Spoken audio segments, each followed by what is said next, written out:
ಅಮ್ಮ, ಏನಮ್ಮ ಮಗ ಮನೆಗೆ ಬರುವಷ್ಟರಲ್ಲಿ ಕೈಯಲ್ಲಿ ಹಾಲಿನ ಗ್ಲಾಸ್ ಇಟ್ಕೊಂಡು ನಿಂತೀರಮ್ಮ. ಏನಮ್ಮ ಈ ನನ್ನ ಮಗನ ಮೇಲೆ ಎಷ್ಟೊಂದು ಪ್ರೀತಿ ವಾತ್ಸಲ್ಯ. ನಾನು ಈ ಜಗತ್ತಿನಲ್ಲಿ ಎಷ್ಟೋ ತಾಯಂದ್ರನ್ನು ನೋಡಿದ್ದೇನೆ, ಆದರೆ ನಿನ್ನಂತ ತಾಯಿಯನ್ನ ನಾನು ಎಲ್ಲಿಯೂ ನೋಡಿಲ್ಲಮ್ಮ. ನಿನ್ನ ಹೊಟ್ಟೆಯಲ್ಲಿ ಹುಟ್ಟಿದ್ದು ನನ್ನ ಪುಣ್ಯವಮ್ಮ, ನನ್ನ ಪುಣ್ಯ.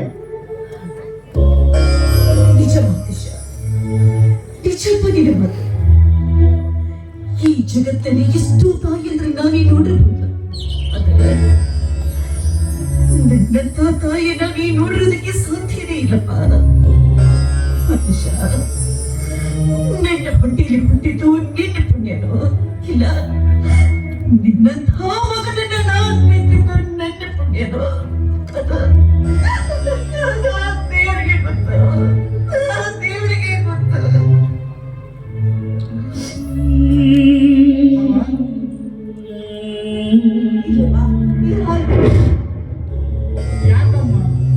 ಯಾಕಮ್ಮ ಅಳುತ್ತಿರುವೆ? ಯಾಕೂ ಇಲ್ಲ, ನನಗೆ ಹಾಲು ಕುಡಿಸ್ತಾ ಇದ್ದೀನಲ್ಲ ಆ ಸಂತೋಷಕ್ಕಾಗಿ. ಸಂತೋಷಕ್ಕಾಗಿ ಯಾರು ಕಣ್ಣೀರು ಹಾಕ್ಬಾರ್ದಮ್ಮ, ಹಾಕ್ಬಾರ್ದು. ಅಮ್ಮ, ನಾನು ಈ ಹಾಲು ಕುಡಿಯುವ ಮುನ್ನ ನನ್ನ ಇವತ್ತು ಒಂದು ಹುಟ್ಟುಹಬ್ಬ ಇದೆ. ಈ ಹುಟ್ಟುಹಬ್ಬನ ನೀವು ಆಚರಿಸಿದ್ದೆಲ್ಲ ಬಹುಶಃವಾಗಿ ಮರ್ತಿರ್ಬೋದು. ಹಾಗಾಗಿ ಈ ಹುಟ್ಟುಹಬ್ಬ ದಿನದಂದು ನಾನು ನಿನ್ನ ಹತ್ರ ಒಂದು ಸತ್ಯ ಹೇಳ್ಬೇಕಂತ ನಿರ್ಧಾರ ಮಾಡಿದ್ದೇನೆ. ನೀನ್ ನನಗೆ ಕ್ಷಮಿಸಿ ಮಾತು ಕೊಟ್ರೆ ನಾನು ಈ ಹಾಲನ್ನು ಕುಡಿತೀನಮ್ಮ. ಅಲ್ಲಿವರೆಗೂ ಈ ಹಾಲನ್ನು ತಾರಮ್ಮ.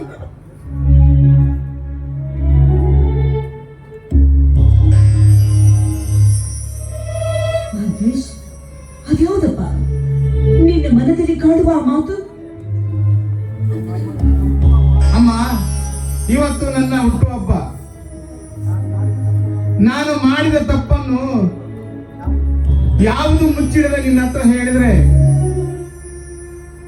ಆ ದೇವರು ಕ್ಷಮಿಸುತ್ತಾನಂತ ಕವಿಗಳ ವಾಣಿ ಕೂಗಿ ಕೂಗಿ ಹೇಳುತ್ತಿದೆ. ಹೆತ್ತ ತಾಯಿಯ ಮುಂದೆ ಮಕ್ಕಳು ಮಾಡಿದ ತಪ್ಪನ್ನು ಹೇಳಿದರೆ ತನ್ನ ಹೊಟ್ಟೆಯಲ್ಲಿ ಹಾಕಿಕೊಂಡು ತಿದ್ದಿ ಬುದ್ಧಿ ಹೇಳಿ ಕ್ಷಮಿಸುತ್ತಾಳೆಂಬ ನನ್ನಲ್ಲಿ ನಂಬಿಕೆ ಇದೆ ಅಮ್ಮ, ನಂಬಿಕೆ ಇದೆ. ಹೀಗಿರುವಾಗ ನಾನು ಜೀವನದಲ್ಲಿ ಮಾಡಬಾರದ ತಪ್ಪನ್ನು ಮಾಡಿಬಿಟ್ಟಿದ್ದೇನಮ್ಮ, ಮಾಡಬಾರದ ತಪ್ಪನ್ನೇ ಮಾಡಿಬಿಟ್ಟಿದ್ದೆ. ಆ ತಪ್ಪನ್ನು ನಿನ್ನ ಹತ್ರ ಹೇಳಿದ್ರೆ ಕ್ಷಮಿಸುತ್ತೀಯ ಅಂತ ನಾನು ನಿನ್ನ ಹತ್ರ ಕೇಳ್ತಿದ್ದೀನಮ್ಮ. ನೋಡಪ್ಪ, ನೀನ್ ಮಾಡಿದ ತಪ್ಪಾಗ ಯಾವುದು ಅಂತ ನಮಗ್ ಗೊತ್ತಾಗ್ಬೇಕಲ್ಲ, ಅದಾದ ಮಾಡಿಕೆ ಹೇಳು. ಅಮ್ಮ, ಈ ಮಾನವಂತರ ಮನೆಯ ಮಗನಾಗಿ ನಿಮ್ಮಂತ ಪುಣ್ಯವಂತರ ಹೊಟ್ಟೆಯಲ್ಲಿ ಹುಟ್ಟಿ ಮಾಡಬಾರದ ತಪ್ಪನ್ನ ಮಾಡಿರುವನಮ್ಮ.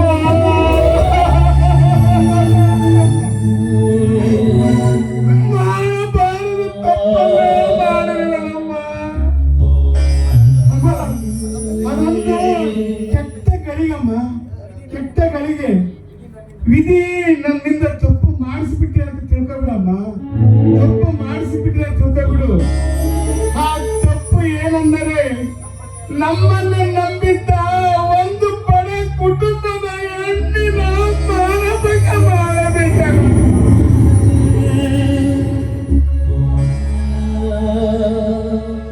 ಮಾನಭಂಗ ಮಾಡಬೇಕಮ್ಮ. ಅದಕ್ಕೆ ಇನ್ನು ಆತ್ಮಹತ್ಯೆ ಮಾಡಿಕೊಂಡ ಸಂತನಮ್ಮ.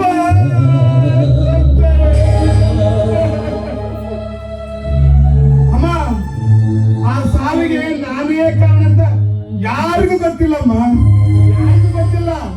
ಆದ್ರೆ ನಿನ್ನ ಹತ್ರ ಹೇಳ್ತಿದ್ದೀನಲ್ಲಮ್ಮ, ನಿನಗೂ ನನಗೆ ಮಾತ್ರ ಗೊತ್ತಮ್ಮ.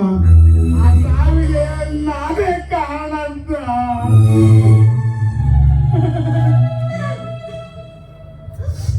ಯಾಕಮ್ಮ ನಗುತ್ತಿರುವೆ? ಮಹೇಶ, ಬೆಕ್ಕು ಕಣ್ಣು ಮುಚ್ಕೊಂಡು ಹಾಲು ಕುಡಿದ್ರೆ ಜಗತ್ತಿಗೆ ಗೊತ್ತೇ ಆಗೋದಿಲ್ಲ ಅಂತ ತಿಳಿದುಕೊಂಡಿರುತ್ತಪ್ಪ. ಅಂದ್ರೆ ಈ ವಿಷಯ ನಿಮ್ಗೆ ಮೊದಲೇ ಗೊತ್ತಿತ್ತೇನಮ್ಮ? ಇಲ್ಲಪ್ಪ, ಈಗ ನೀನ್ ಹೇಳಿದ್ಮೇಲೆ ಅಲ್ವೇ ನನ್ಗೆ ಗೊತ್ತಾಗಿದ್ದು. ಹೌದೇ? ನೋಡಮ್ಮ, ನಿನ್ನ ಮೇಲೆ ಆಣೆ ಮಾಡಿ ಹೇಳುತ್ತೇನೆ, ಮತ್ತೆಂದಿದ್ದ ತಪ್ಪು ಮಾಡಲಾರೆ. ನನಗೆ ಹೆಂಡತಿಯಾಗ ಬರುವ ಹೆಣ್ಣನ್ನು ಬಿಟ್ಟು ಈ ಜಗತ್ತಿನಲ್ಲಿರುವ ಎಲ್ಲ ಹೆಣ್ಣುಗಳನ್ನು ನನ್ನ ಅಕ್ಕ ತಂಗಿಯರಂತೆ ಕಾಣುತ್ತೇನಮ್ಮ. ನನ್ನ ಅಕ್ಕ ತಂಗಿಯರಂತೆ ಕಾಣುತ್ತೇನಮ್ಮ.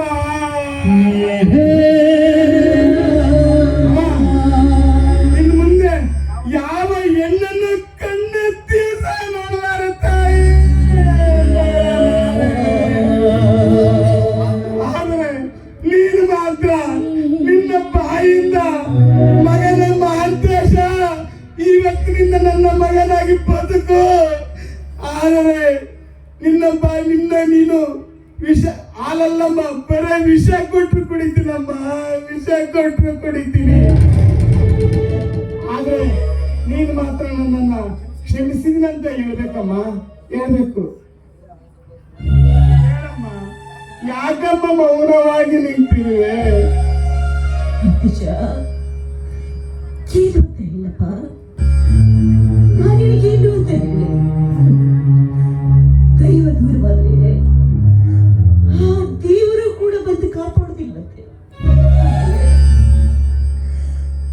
ಇದೆಲ್ಲ ಆಗೋದಕ್ಕೆ ಸಾಧ್ಯವೇ ಇಲ್ಲ. ಹೋಗಿ ಬಿಡು, ದೊಡ್ಡವರ ಮಾತನ್ನು ಕೇಳಬೇಕಾಗಿತ್ತು ಸಣ್ಣವರ ಕರ್ತವ್ಯ. ಮೊದಲು ನಾನು ಹೇಳಿದಂತೆ ನೀನು ಹಾಲು ಕೊಡಿ, ನಂತರ ಬೇಕಂದ್ರೆ ನಾನು ನಿನಗೆ ಆಶೀರ್ವಾದ ಮಾಡ್ತೀನಿ. ಸತ್ಯವಾಗಿ ಅಮ್ಮ, ಸತ್ಯವಾಗಿ ಹೌದಪ್ಪ, ಆಗ್ಲಮ್ಮ, ಸತ್ಯವಾಗ್ಲು. ಆಗ್ಲಮ್ಮ. ಹೆತ್ತವಳ ಆಸೆ ಮೊದಲು ಗೆಲ್ಲಲಿ. ತಾರಮ್ಮ ಹಾಲನ್ನು ಕುಡಿತೀನಿ.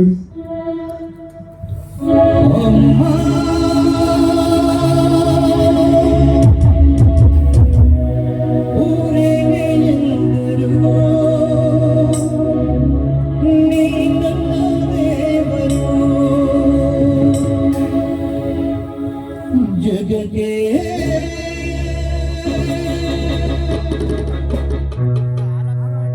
ಕೋಟಿ ದೇವರು ನೀ ನನ್ನ ದೇವರು.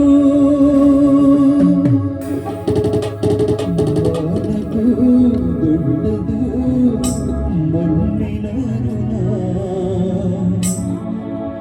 ಪ್ರಾಣಕ್ಕೂ ದೊಡ್ಡದು ಅಮ್ಮನ ಋಣ.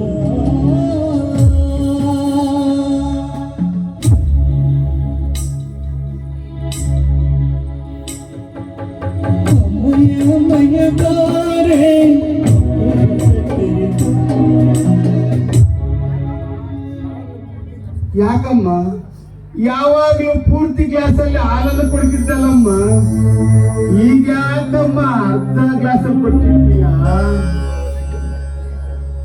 ಆದ್ರೂ ಕುಡಿಯೋಣಮ್ಮ, ಕುಡಿಯುವೆ.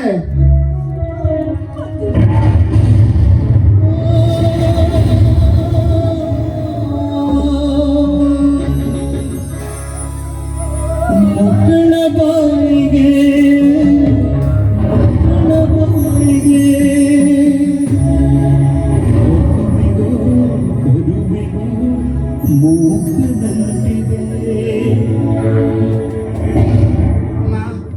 ಈಗ ಸಂತೋಷ ಆಯ್ತೇನಮ್ಮ, ಹಾಲು ಕುಡಿದ್ಬಿಟ್ಟಿನಿ, ಸಂತೋಷ ಆಯ್ತೇನಮ್ಮ.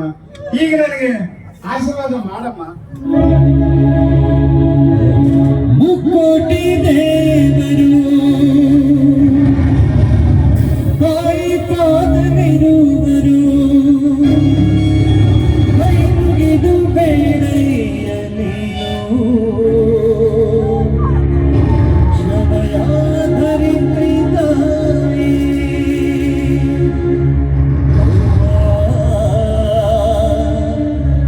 ನನ್ನ ಹೂವ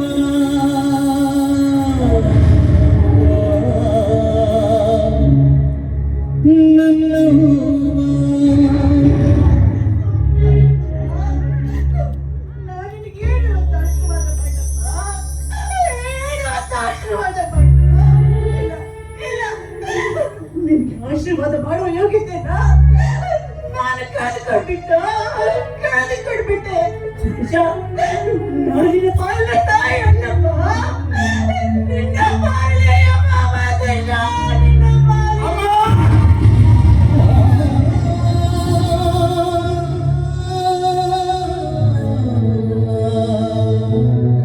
ಏನ್ ಹೇಳ್ತಿದ್ಯಮ್ಮ? ಹೌದು ಸತ್ಯವನ್ನೇ ಹೇಳ್ತಾ ಇದ್ದೀನಿ ನೀನು ಮಾಡಿದ ತಪ್ಪು ಈಗಾಗಲೇ ನನಗೆ ಗೊತ್ತಾಗಿದೆ ಅದಕ್ಕೆ ನಿನ್ನ ತಂದೆಯವರು ನನಗೆ ಮತ್ತೆ ಇಟ್ಟು ಹೋಗಿದ್ದರು ಅಪ್ಪ ಆಜ್ಞೆ ಇಟ್ಟರೆ ಏನಂತ ಆಜ್ಞೆ ಇಟ್ಟರು ತಾಯಿ? ಏನಂತ ಆಜ್ಞೆ ಇಟ್ಟರು? ನೀನು ಬದುಕಬಾರದು ಎಂದು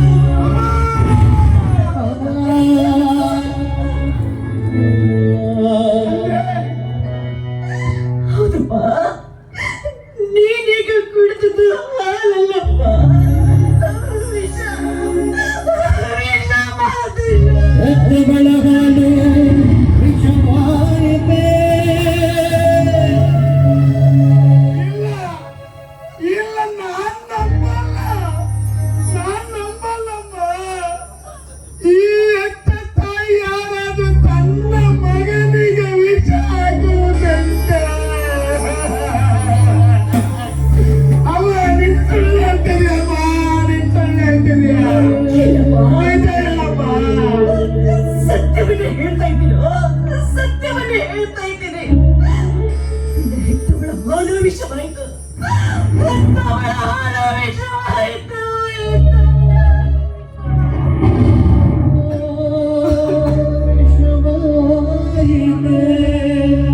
ಅದಕ್ಕೆ ನಮ್ಮ ಹೊಟ್ಟೆಯಲ್ಲಿ ಸಂತ ಆಗ್ತಿದೆ, ಕುತ್ತಿಗೆಯಲ್ಲಿ ಸಾಯ್ತಾ ಇದ್ದಾರೆ ಅಮ್ಮ.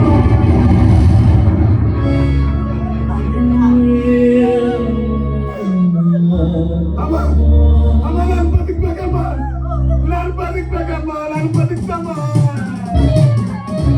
ಒಂದೇ ಒಂದು ಅವಕಾಶ ಕೊಡಮ್ಮ, ಒಂದೇ ಒಂದು ಅವಕಾಶ ಕೊಡು.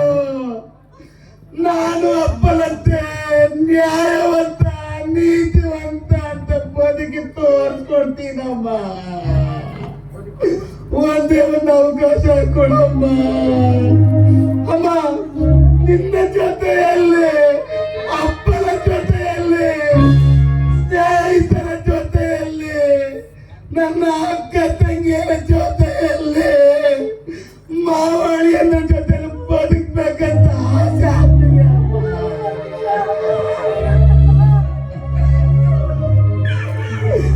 ಬದುಕ್ಸಮ್ಮ, ಬದುಕ್ಸು. ಅಮ್ಮ ನೀ ಗಾಳಿ ಬಿಟ್ಟಿಲ್ಲ.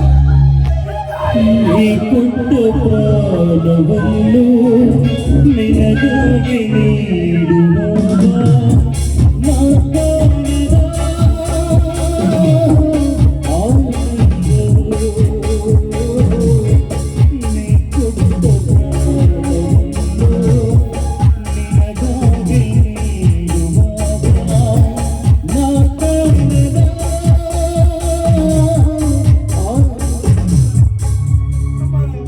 ಅಪ್ಪ ಆಗ್ನೇಟಿರುವಾಗ ನೀನೇನ್ ಮಾಡ್ತೀಯಮ್ಮ? ನೀನೇನ್ ಮಾಡ್ತೀಯ? ಆದ್ರೂ ಈ ಪಾಪಿಗೆ ಸರಿಯಾದ ಶಿಕ್ಷಣ ಕೊಟ್ಟಿದ್ದೀರಮ್ಮ, ಸರಿಯಾದ ಶಿಕ್ಷಣ ಕೊಟ್ಟಿದ್ದೀರಾ. ಈ ಪಾಪಿನ ಹುಟ್ಟಿದಾಗಲೇ ಕತ್ತೀಜಿಗೆ ಸಾಯಿಸಬಹುದಿತ್ತಲ್ಲಮ್ಮ.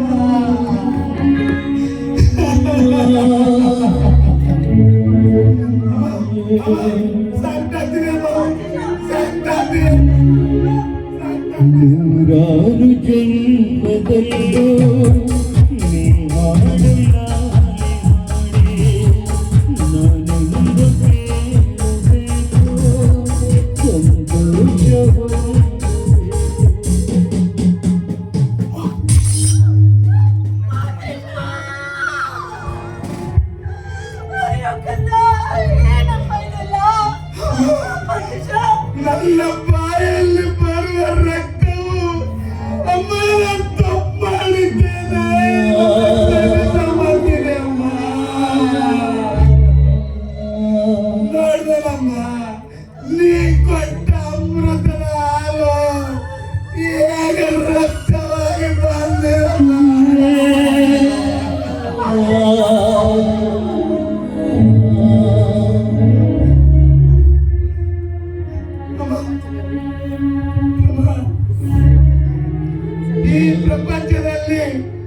ಎತ್ತ ತಾಯಿಯ ಕೈಯಿಂದ ವಿಷ ಕುಡಿದು ಸಾಯುವ ಮಗ ನನ್ನೊಬ್ಬನೇ ಇರಬೇಕು.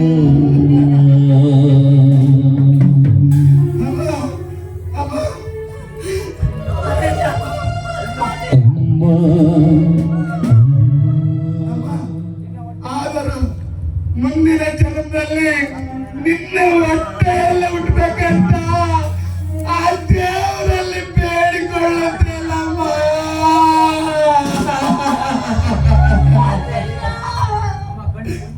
ಅಮ್ಮ, ನನ್ನ ಕಣ್ಣು ಮಂಜಾಗ್ತಿದೆ ಅಮ್ಮ. ಅಮ್ಮ, ನನ್ನ ಕಣ್ಣು ಮಂಜಾಗ್ತಿದೆ. ಅಲ್ಲಮ್ಮ, ಆ ದೇವರಲ್ಲೆಲ್ಲ ನನಗೆ ಕರೀತಾನಲ್ಲಮ್ಮ.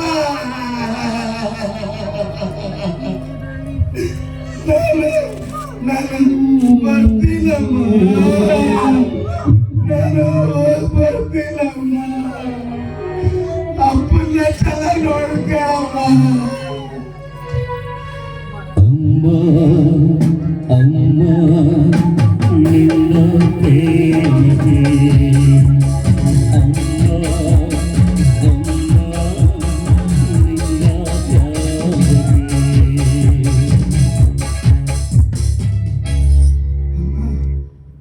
ನನ್ನ ಕೊನೆಯ ಆಸೆ ನಿನ್ನ ಮಡಿಲಲ್ಲೇ ಪ್ರಾಣ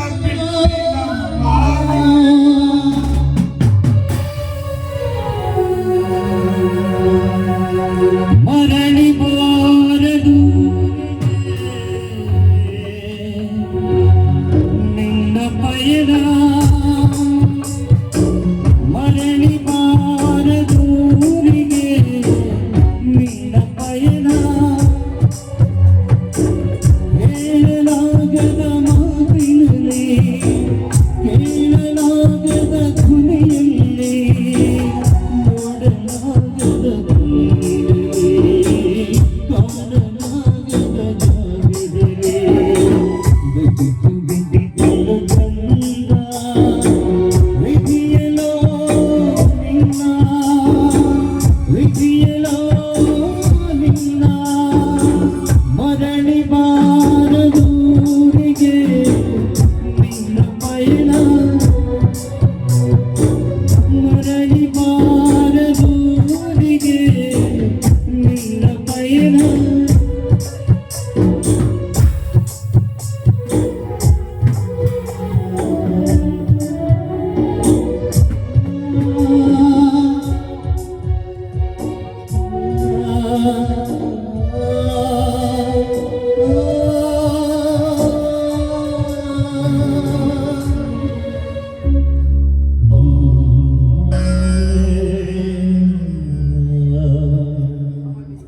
ಮಹಾದೇವಿ,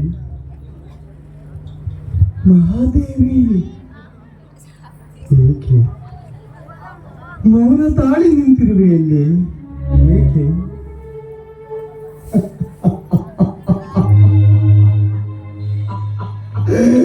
ನಿನ್ನ ದುಃಖದ ಕಡಲು ನಾನು ಅರ್ಥ ಮಾಡಿಕೊಂಡಿರುವೆ. ಆದರೂ ಇದು ಅನಿವಾರ್ಯ ಮಹಾದೇವಿ, ಇದು ಅನಿವಾರ್ಯ. ಇಂದು ಮಗ ಮರಣ ಬಂದಿಲ್ಲ ಮಹಾದೇವಿ, ಮರಣ ಬಂದಿಲ್ಲ. ನಮ್ಮ ಮನೆಯ ನಂದಾದೀಪವೇ ಹಾರಿ ಹೋಗಿದೆ ಮಹಾದೇವಿ.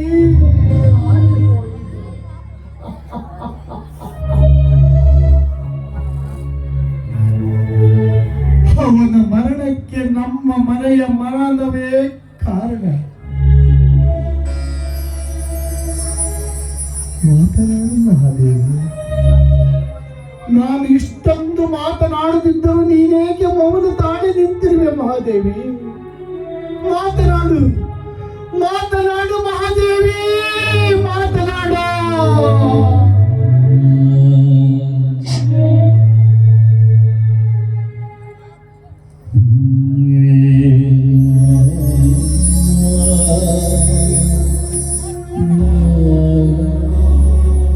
ಸ್ವಾಮಿ, ನೋಡ್ರಿ ನೋಡಿ, ನನ್ನ ಮಗ, ನಾ ಹೆತ್ತ ಮಗ ಸತ್ತು ಹೆಣವಾಗಿ ಬಿದ್ದಿದ್ದಾನೆ. ಈಗಲಾದ್ರೂ ನಿಮಗೆ ಸಂತೋಷವಾಯ್ತಾ? ಈಗಲಾದ್ರೂ ನಿಮಗೆ ಸಮಾಧಾನವಾಯ್ತಾ?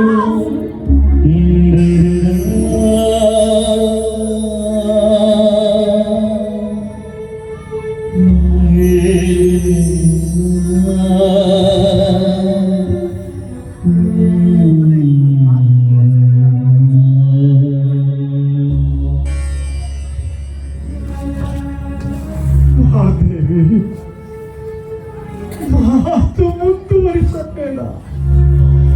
ಈ ವಿಷಯ ಮತ್ತೊಬ್ಬರಿಗೆ ಗೊತ್ತಾದ್ರೆ 100 ಜನ ನಮ್ಮ ಮನೆ ತುಂಬುತ್ತಾರೆ. ಜನರಿಗೆ ಗೊತ್ತಾಗುವಷ್ಟರಲ್ಲಿ ಶವ ಸಂಸ್ಕಾರ ಮುಗಿದುಕೊಳ್ಳಲಿ. ಅದಕ್ಕಾಗಿ ನಾನು ಬೇಗನೆ ಹೋಗಿ ವ್ಯವಸ್ಥೆ ಮಾಡಿಕೊಡುತ್ತೇನೆ. ನೀವು ಇಲ್ಲಿಯೇ ಇರು. ಒಂದು ನಿಮಿಷ ಇರಿ. ಯಾಕೋ ಇವತ್ತು ನಿಮ್ಮ ಪಾದಗಳಿಗೆ ಬಿದ್ದು ನಿಮ್ಮಿಂದ ಆಶೀರ್ವಾದ ತೆಗೆದುಕೊಳ್ಳಬೇಕು ಅಂತ ಅನ್ನಿಸ್ತಾ ಇದೆ. ದಯವಿಟ್ಟು ನಿಮ್ಮ ಪಾದಗಳನ್ನ ಜೋಡಿಸಿ ನಿಲ್ತೀರಾ? ಹೀಗೆ ಮಹಾದೇವಿ, ಏನೇನೋ ಮನ ಬಂದಂತ ಮಾತನಾಡ್ತೀವಿ ಅಲ್ಲೇ. ಯಾಕೆ ನನ್ನೊಂದಿಗೆ ಬದುಕು ಮುಂದುವರಿಸುವ ಆಸೆ ನಿನಗಿಲ್ಲ? ನೋಡು ಮಹಾದೇವಿ, ನಾವು ಮಾಡಿದ ಕೃತ್ಯ ನಿನಗೆ ಅಪವಾದವೆನಿಸಿದರೆ ಏನೋ ಒಂದು ದೊಡ್ಡ ವಿಷಯವನ್ನು ಕೂಡ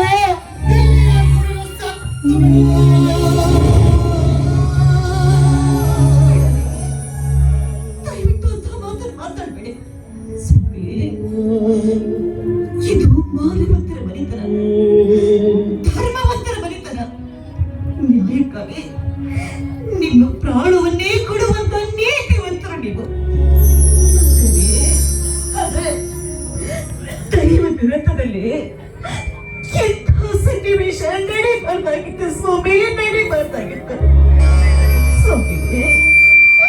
9 ತಿಂಗಳು ಹೆತ್ತು ಹೊತ್ತು ಸಾಕಿ ಸಲುವಿದ ಮಗನಿಗೆ ನನ್ನ ಕೈಯಾರ ವಿಷ ಕೊಡ್ಬೇಕಾದ್ರೆ ನನ್ನ ಹೆತ್ತ ಕರುಣಿಗೆ ಅದೆಷ್ಟು ಸಂಕಟವಾಗಿರ್ಬೇಕಾದ್ರೆ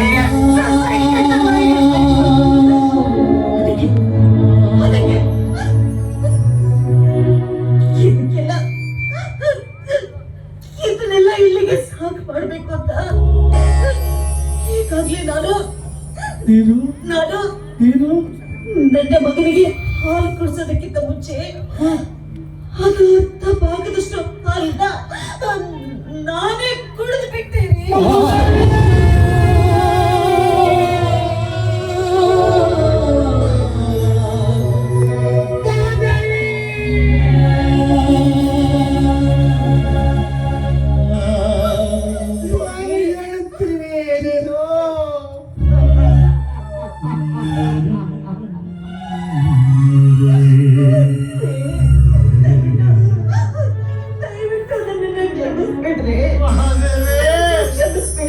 ಇದೇನು ಮಾಡಿಕೊಂಡೆ ನೀನು?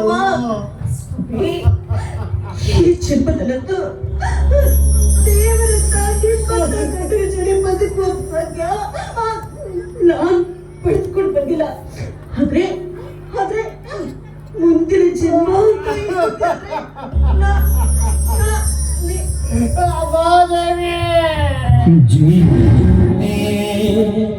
ಜೀವ ಜ್ಯೋತಿ ನನ್ನ ಒಂಟಿಯಾಗಿ ಬಿಟ್ಟು ಹೃದಯಾವಲಿ, ನನ್ನ ಒಂಟಿಯಾಗಿ ಬಿಟ್ಟು ಹೃದಯಾವಲಿ. ಜೀವ ಜ್ಯೋತಿ ನನ್ನ ಒಂಟಿಯಾಗಿ ಬಿಟ್ಟು ಹೃದಯಾವಲಿ, ನನ್ನ ಒಂಟಿಯಾಗಿ ಬಿಟ್ಟು ಹೃದಯಾವಲಿ.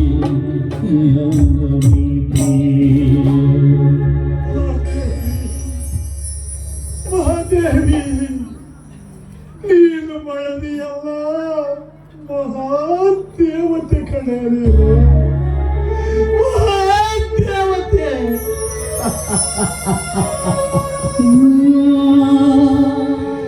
ಗಂಡನ ಆಜ್ಞೆಯನ್ನು ಪಾಲಿಸಿದ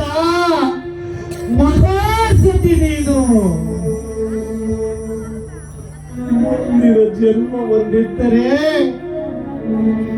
ನಿನ್ನನ್ನೇ ನಾನು ಮಡದಿಯಾಗಿ ಪಾವನ ಹೊಂದಬೇಕೆಂದುಕೊಂಡಿದ್ದೇನೆ ಮಾದೇವಿ. ಪಾವನ ಒಂದು ಕಾಳು ಮಾಡಬೇಕೆಂದುಕೊಂಡಿದ್ದೇನೆ. ನೀನು ಮಾಡಿದೆಯಲ್ಲಮ್ಮ, ನೀನು ಮಾಡಿದೆಯಲ್ಲ. ನನ್ನ ದೈವ, ನನ್ನ ಪ್ರಾಣ, ನನ್ನ ದೇವತೆ ನೀನು ಕಡೆ.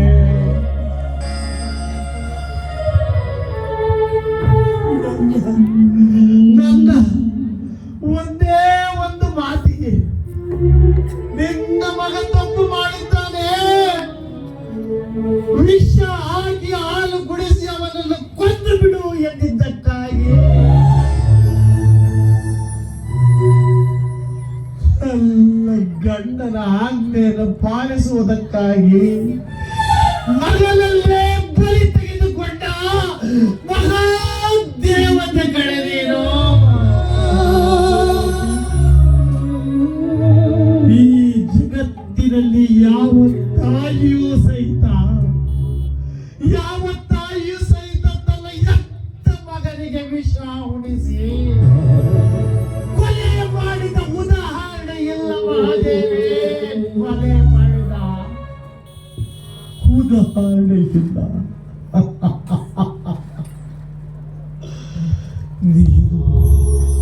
ನೀನು ಮಹಾಪತಿವ್ರತೆ ಕಣೆ. ನೀನು ಮಹಾಪತಿವ್ರತೆ. ಇನ್ನೊಂದು ಜನ್ಮವಿದ್ರೆ ಮಗನಾಗಿ ಹುಟ್ಟು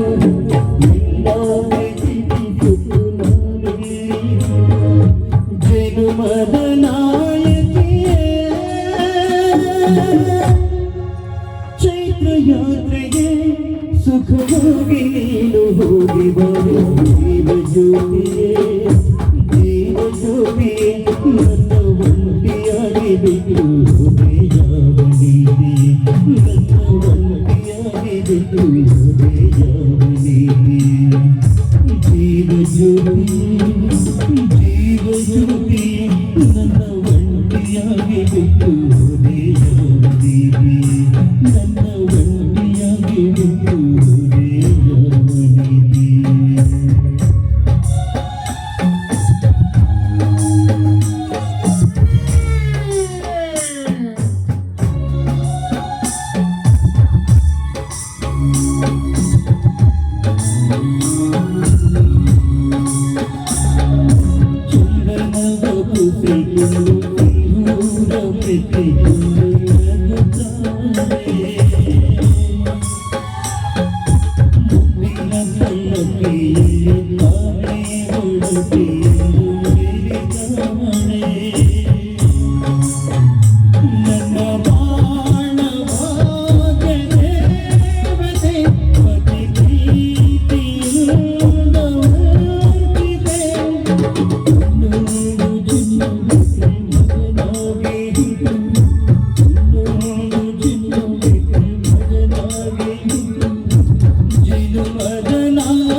ಮುಷ್ಟಿ ಮಲ್ಲಿಗೆ ಋಣ ಮುದ್ದಳಾಗಿ ಜೀವಜ್ಯೋತಿ ಜೀವಜ್ಯೋತಿ ನನ್ನ ಒಂಟಿಯಾಗಿ ಬಿಟ್ಟು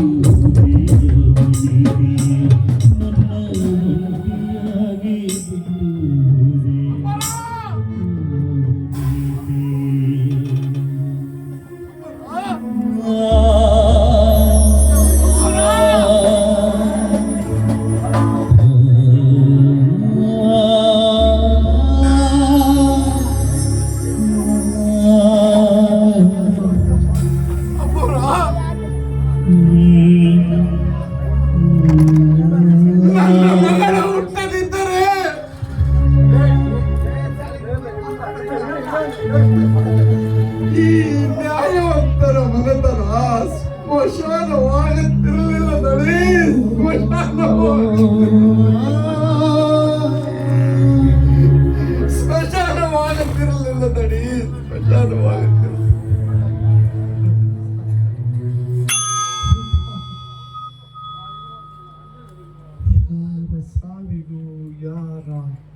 ಯಾರ ಜನ್ಮವೂ ಯಾರ ಸಾವಿಗೂ ಕಾರಣವಲ್ಲ. ಆ ಬ್ರಹ್ಮ ಬರೆದ ವಿಧಿ ಲೀಲೆಯನ್ನು ಯಾರಿಂದಲೂ ತಪ್ಪಿಸಲು ಸಾಧ್ಯವಿಲ್ಲ ರುದ್ರ, ಯಾರಿಂದಲೂ ಸಾಧ್ಯವಿಲ್ಲ. ಅವರವರ ಪಾಪ ಪುಣ್ಯಗಳನ್ನು ಅವರವರೇ ಅನುಭವಿಸಲೇಬೇಕು ಈ ಜಗತ್ತಿನಲ್ಲಿ. ಈಗ ನಾವು ಮಾಡಿದ ಪಾಪ ಪುಣ್ಯಗಳನ್ನು ನಾವೇ ಇಲ್ಲಿ ಅನುಭವಿಸಬೇಕು ರುದ್ರ, ಅನುಭವಿಸಬೇಕು. ಅದಕ್ಕಾಗಿ ನಿನ್ನ ಮಗಳ ಪ್ರಾಣವನ್ನೇ ಕಳೆದುಕೊಂಡು ಈ ಮನತನದ ಮಾನ ಉಳಿಸಿದ ಪುಣ್ಯಾತ್ಮ ರುದ್ರ, ನೀನು ಪುಣ್ಯಾತ್ಮ. ನನ್ನ ಹೆಂಡತಿಯನ್ನು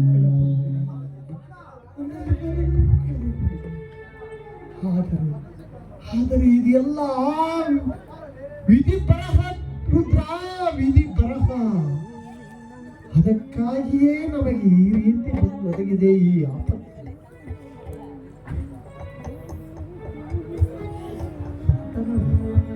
ಮಾತನಾಡು ರುದ್ರ, ಮಾತನಾಡು. ಇಡೀ ಬದುಕಲ್ಲಿ ನಿಮ್ಮ ಮನೆತನದಲ್ಲಿ ಅನ್ನ ಉಂಟು, ನಿಮ್ಮನ್ನೇ ದೇವರೆಂದು, ನನ್ನ ಆರಾಧ್ಯ ದೈವವೆಂದು ನಂಬಿ ಬದುಕಿದೆ ನಡಿ, ನಂಬಿ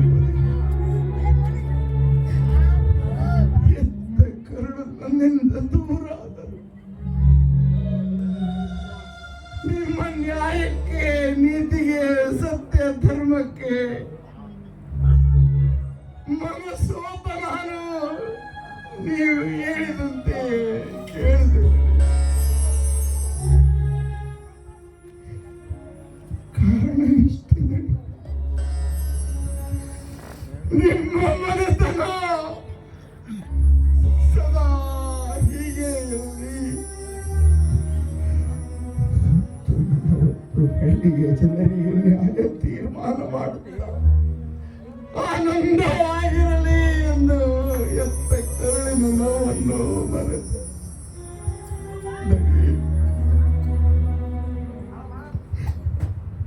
ನನ್ನ ತ್ಯಾಗಕ್ಕೆ ಬೆಲೆಯೂ ಇಲ್ಲ, ಅರ್ಥವೂ ಇಲ್ಲ.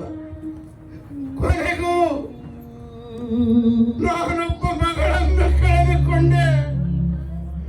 ನೀವಿಡೀ ನಿಮ್ಮ ಮನತನವೇ ಮೊಸಣವಾಯಿತು ದಣಿ.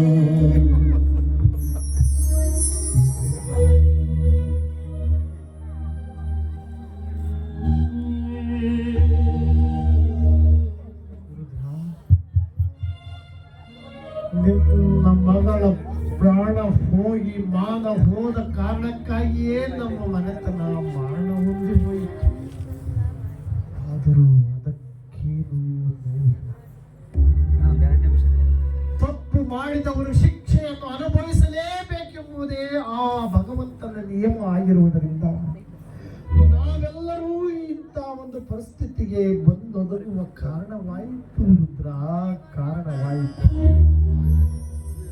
ಈಗ ಇದನ್ನು ತೆಗೆದುಕೊಂಡು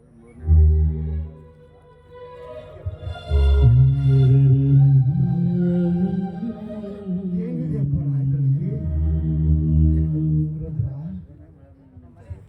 ಇದರಲ್ಲಿ ನಮ್ಮ ಮನೆ, ಆಸ್ತಿ, ಅಂತಸ್ತು, ಐಶ್ವರ್ಯ, ಸೌಭಾಗ್ಯ, ಸಂಪತ್ತೆಲ್ಲವನ್ನೂ ನಿನಗೆ ಬರೆದು ಕೊಟ್ಟಿರುವೆ.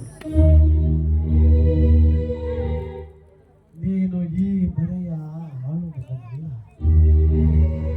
ಈ ಮನೆಯ ಮಗ. ಇನ್ನು ಮುಂದೆ ಈ ಮನೆಯಲ್ಲಿ ನಡೆಯಬೇಕಾದ ನ್ಯಾಯ, ನೀತಿ, ಧರ್ಮ ಎಲ್ಲವನ್ನೂ ನಿನಗೆ ಒಪ್ಪಿಸುತ್ತಿದ್ದೇನೆ.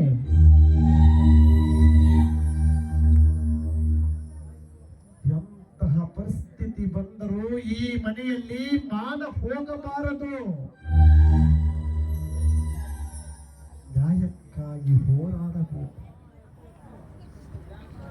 ನ್ಯಾಯಕ್ಕಾಗಿ ಪ್ರಾಣವನ್ನಾದರೂ ಬಲಿ ಕೊಟ್ಟು ನ್ಯಾಯವನ್ನು ಉಳಿಸಬೇಕು.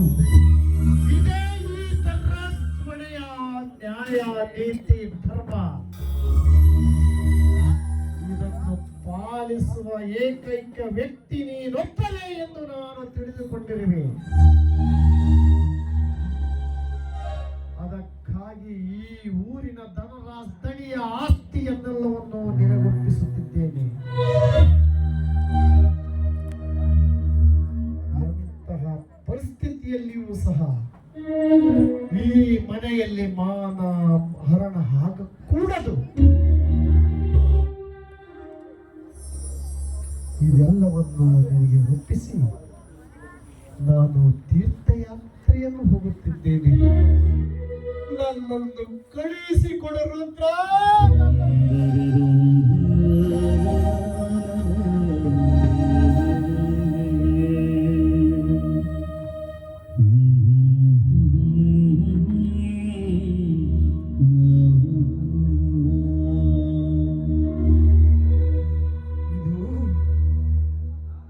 ಮಾನಕ್ಕಾಗಿ ಅಷ್ಟೇ ಬದುಕಿದ ಮನೆತನ. ಪ್ರಾಣ ಹೋದರೂ ಮಾಡಬೇಕೆಂಬುದನ್ನು ಈ ಜಗತ್ತಿಗೆ ಸಾರಿದ ಮನೆತನ. ಪ್ರಾಣ ಹೋದರೂ ಮಾಡಬೇಕು ಎಂದು ಈ ಜಗತ್ತಿಗೆ ಸಾರಿದ ಮನೆತನ. ಈ ಜಗತ್ತಿಗೆ ಸಾರಿದ ಮನೆತನ. ಬದುಕು ನಿನ್ನಂತೆ ಎಲ್ಲ